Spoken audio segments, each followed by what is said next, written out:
ফরজ নামাজ শেষে সম্মিলিত দোয়া করা যাবে কি? ফরজ নামাজের শেষে দোয়া পড়ার ব্যাপারে বিভিন্ন হাদিস রয়েছে। তো দোয়া তিনভাবে হতে পারে। 1. হাত তুলে সম্মিলিত মোনাজাত। 2. হাত তুলে একাকী মোনাজাত। 3.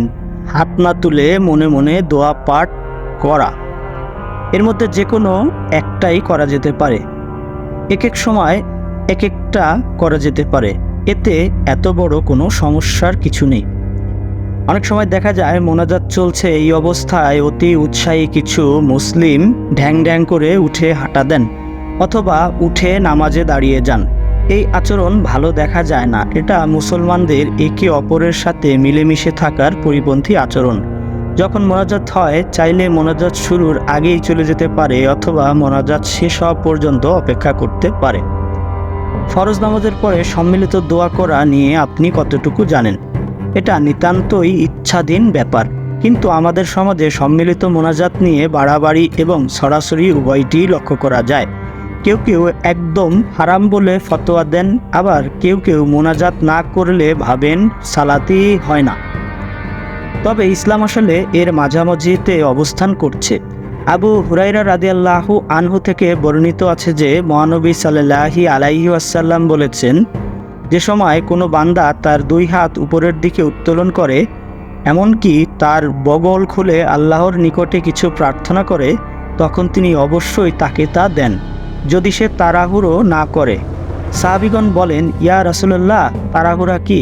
তিনি বলেন, সে বলে, আমি তো প্রার্থনা করছি, আবারও প্রার্থনা করছি, একাধিকবার প্রার্থনা করছি, কিন্তু আমাকে কিছুই দান করা হয়নি। এটি উল্লেখ রয়েছে সহিহ হাদিস জামে তিরমিজি হাদিস নাম্বার 3604। হযরত হুসাইন রাদিয়াল্লাহু আনহা থেকে বর্ণিত, তিনি বলেন, নবী সাল্লাল্লাহু আলাইহি ওয়াসাল্লাম যখন দোয়া করতেন তখন 2 হাত এমনভাবে উত্তোলন করতেন যেন অসহায় মিসকিন খাবারের জন্য হাত বাড়ায়। সূত্র তারেক বাগদাদ, খণ্ড 8, পৃষ্ঠা 36। ফরজ সম্মিলিত মোনাজাত নিয়ে সবার আগে যা জানতে হবে যে এটি কোনো সুন্নাহ নয়। রাসূল সাল্লাল্লাহু আলাইহি ওয়াসাল্লাম নিয়মিত এই কাজ কখনো করেননি, তাই এটিকে কেউ সুন্নাহ ভেবে আমল করলে তা বিদআত হিসেবে গণ্য হবে। তো রাসূল সাল্লাল্লাহু আলাইহি ওয়াসাল্লামকে একবার জিজ্ঞেস করা হলো, দোয়া কখন দ্রুত কবুল হয়? রাসূল সাল্লাল্লাহু আলাইহি ওয়াসাল্লাম উত্তর দিলেন, ফরজ সালাতের শেষে। এটি উল্লেখ রয়েছে তিরমিজি শরীফে। এই হাদিসের উপরে ভিত্তি করে অনেক উপমহাদেশীয় আলিমগণ ফরজ সালাতের পর সম্মিলিত মোনাজাতের কথা বলেন। তবে বেশিরভাগ আলেম আসলে এই শেষ বলতে সালাতের আগের সময়টাকে বুঝিয়েছেন, যখন আমরা দোয়া মাসুরা পড়ি।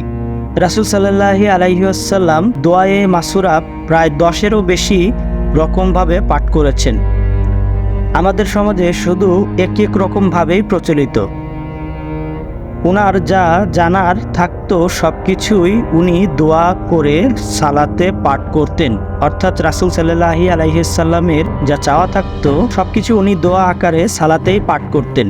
তাছাড়া ফরজ সালাতের পর রাসূল সাল্লাল্লাহু আলাইহি ওয়াসাল্লাম মোনাজাত করেছেন এমন কোনো প্রমাণ কোনো সহিহ হাদিসে আসেনি, বরং তিনি অনেক মাসনুন দোয়া পাঠ করতেন। কিন্তু আমরা বর্তমানে এই সব দোয়া বাদ দিয়ে অপ্রমাণিত একটি বিষয় নিয়ে অতি মাতামাতি করছি।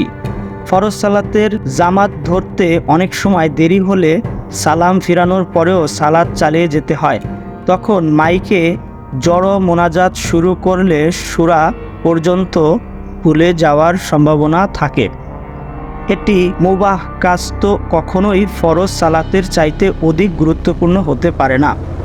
কেউ মোনাজাত না করলে পাশের জন তাকে কটু চোখে দেখে, যেখানে এটি নিতান্তই একটি মুবাহ কাজ।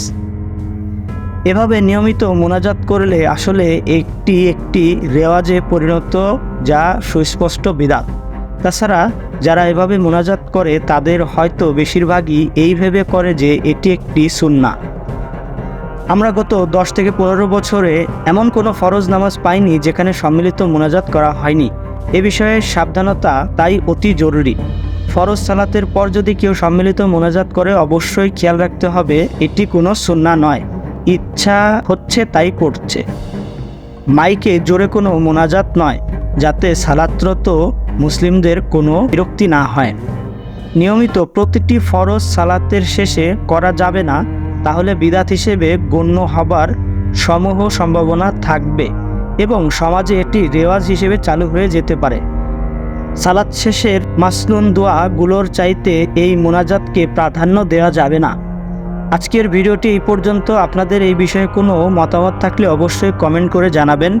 আপনাদের মতামত আমাদের কাছে খুবই গুরুত্বপূর্ণ। সেই সাথে আমাদের চ্যানেলটি সাবস্ক্রাইব করে পাশে থাকবেন। খোদা হাফেজ।